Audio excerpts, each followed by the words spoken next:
Hi, I'm someone elusive Fangirl, and today I'm back for another episode of Scumbag System, episode 3. I presume we'll have the conclusion of the serial Skinner case. I have an idea who it is, but I can't quite remember. So in my head, I think it's the current concubine or the only one that's left. Before we get into the episode, I'd like to say once more that since I haven't read the full novel, I would appreciate it if we didn't have any spoilers in the comments. But otherwise, I haven't got much to say. I'm just looking forward to hopefully another fun episode, maybe with some more softer moments between Shen and Luo Binghe. But we might have to wait a little bit longer because still can't act out of character yet. Yes, I'm hoping for some laughs and maybe some nice genuine moments. By the way, today I've got a different setup. I was in a different location, which means I've only got one monitor. And that means that whilst I'm watching the reaction, I will not be able to check on the recording. So if something goes wrong, this recording might be a little bit worse for wear. It also is probably going to be a little bit noisier, and I apologise for that as well. But otherwise, I think that's about it. So let's get to it. Just as a heads up, despite the fact that WeTV does put previews for future episodes up, I don't watch them. So although I have some vague knowledge of the book and the novel, I don't watch the previews for the next episode, so I've actually got no idea what's going to happen in that episode. Oh yes, they were knocked out. Completely forgot. Oh, he's so pretty.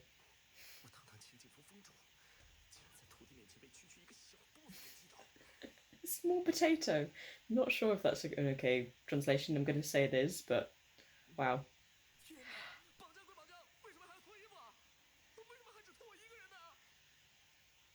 Is he going to get more points? Or not?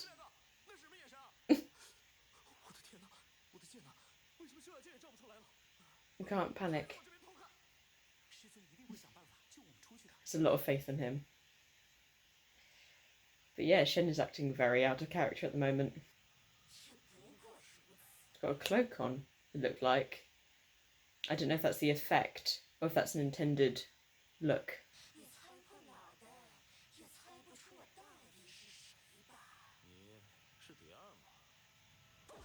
Yeah. It's pretty obvious. She's the only one remaining as well. And the voice of a woman. I like the look. I love this because it makes him look really smart as Shen Yuan when actually he just knows the story.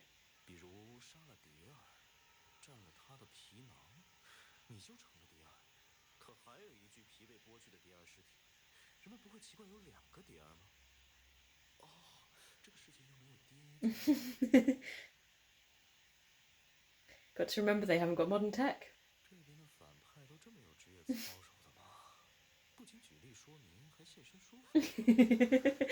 Bad story tropes.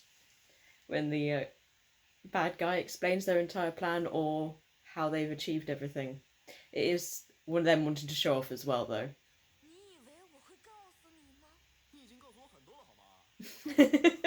True. Come on, it's one more fact.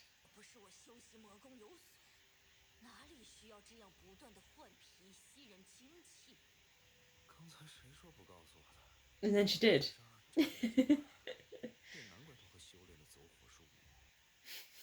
He's just not concerned about the situation at all. Yeah.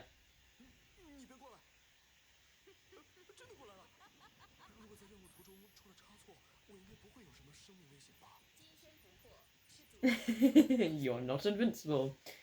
He might be the main character of our Donghua, but he's not the main character of this story.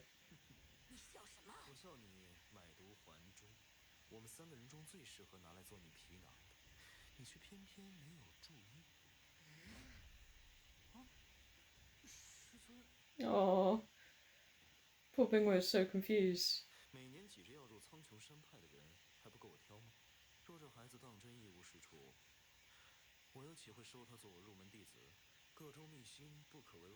He's just complimented him, but he's also just told the monster to take his body, his skin even. Oh my god.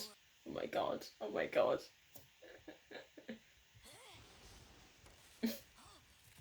Invincibility. What a coincidence.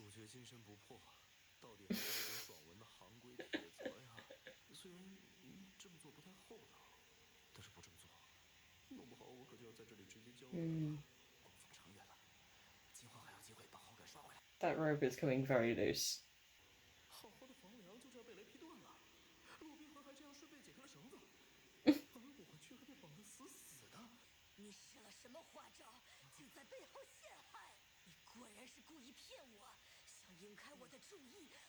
Now Binghe is gonna think maybe he did help.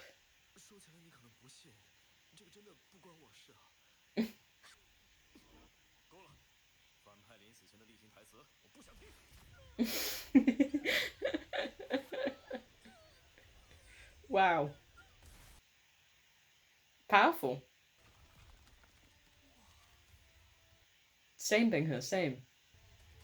You're not gonna fix your robe? God, he's so tiny.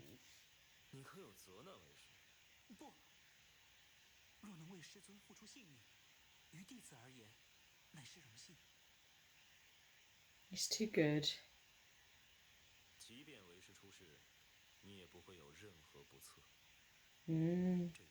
Makes him sound good.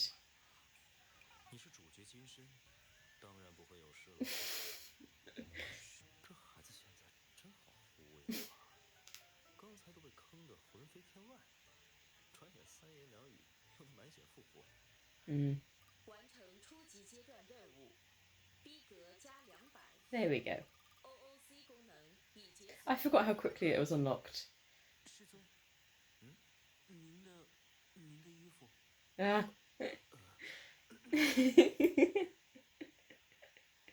Acting a little bit bashful though. And also Binghe not being able to look him straight in the face. So that means he'll be 17 when Shen Yuan comes out. You can act out of character now.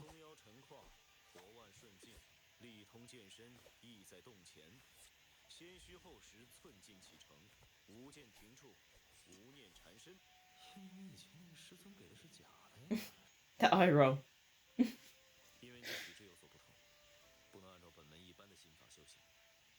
Good excuse.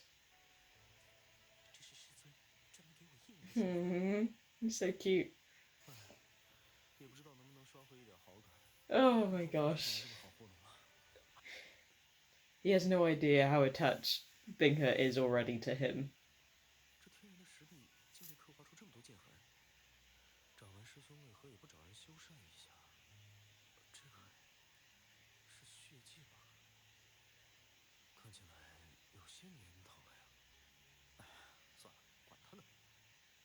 You should never ignore anything, especially when you're in a story, because things are there for a reason, to foreshadow stuff. That didn't last.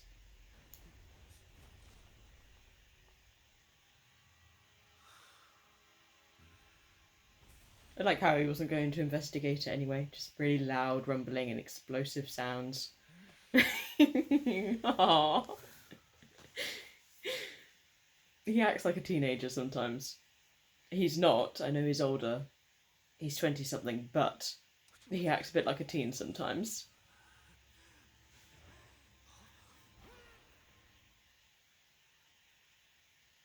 I wasn't ready for the ending. These seem to go so quickly. To be fair, it was only 17 minutes, so a couple of minutes shorter than I'm used to for an episode or something. Well, we did get the conclusion of the serial Skinner case, and it was the... Well, it was and it wasn't, dear, because obviously this demon took her skin, but the point was that they were disguised as Dia. I had forgotten that. I had forgotten that the fact that Dia just wasn't one that was in disguise, but rather one was disguised as her. When we got to the scene when Shen woke up and his robe was loose, I just had the flashback to the novel. I do remember that scene a lot, and the especially Binghe not being able to quite bring himself to look at his master, at Shen. It's a very risky thing to rely so completely on the fact that the main character is invincible, because if he hadn't been so good with his words, and if Binghe wasn't so trusting of him as his master, he probably would have started getting really hated by Binghe, just because it was pretty obvious that he was like setting Binghe up to be taken over in order to protect his own life. And the thing is, Binghe is such a good person that he was happy to be able to offer his life in order to save his masters, because that's just how pure and innocent he is. Again, I really loved Shen's acting in this episode, the way he acts so childish, and also the way he does actually, as would be expected of someone who's only been in this world for a couple of days or something at most, maybe half a week or something. The fact that he does forget, some things don't exist here as they do in the modern world, like you can't have your DNA tests and stuff, so people can't actually identify a corpse except from by what they look like, which is a little bit harder when they've been skinned. I found how when he went into the cave to meditate and he was doing his big speech and heard the explosives, the big rumbling sounds outside the cave, he just shook it off and was just about to get back, except from it was too disturbing and the ground was shaking, so maybe he should have a look. I also like the fact that despite the fact that he should be aware that he's in a novel, he didn't think to look more into why there was blood and sword marks. He had like an idea about a possible reason, but didn't think, okay, well, who would be doing this? Why would they be doing this?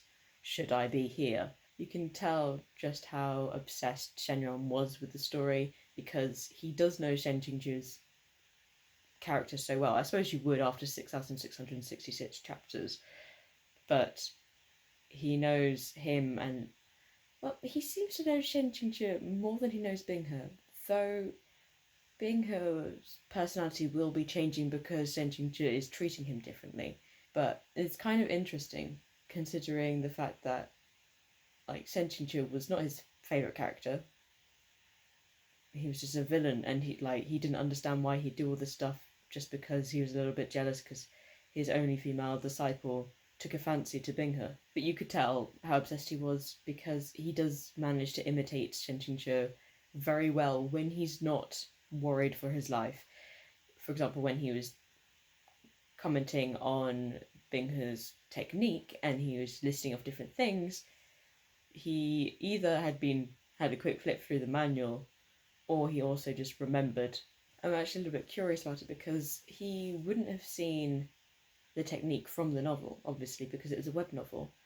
He would have been able to see it from other TV shows and stuff. So I'm guessing the TV shows in Donghua possibly played a part in why he can comment on things, or he was just saying random comments. I remember how I was shocked here because I had forgotten, but I do remember being shocked by how quickly we got the out of character ability in the story, because I remember expecting, several quite tough cases where he really wanted to act out of character to be able to better his relationship with Binghe, but it only took one where there was a little bit of a rough patch when he tried to set Binghe up to be sacrificed, but not really because he's invincible. However, otherwise, that's it, and now he's free to act as he wishes to, but shouldn't just immediately change his character because that would seem really suspicious. And in a world where there's spirits, demons and stuff, you don't want to be seeming like you're suddenly not yourself. Otherwise, this was another quite fun little episode. I liked how bashful Shen Yuan was when he noticed at the end, or was reminded at the end, that his robe was halfway down his arm and kind of open, exposing him a little bit too much. But I look forward to next week's episode when we get to see just who is jumping on Shen Yuan and whether or not he'll be able to fend them off if he needs to. I can't remember who this is. But I hope you'll join me next week for next week's episode. Bye bye.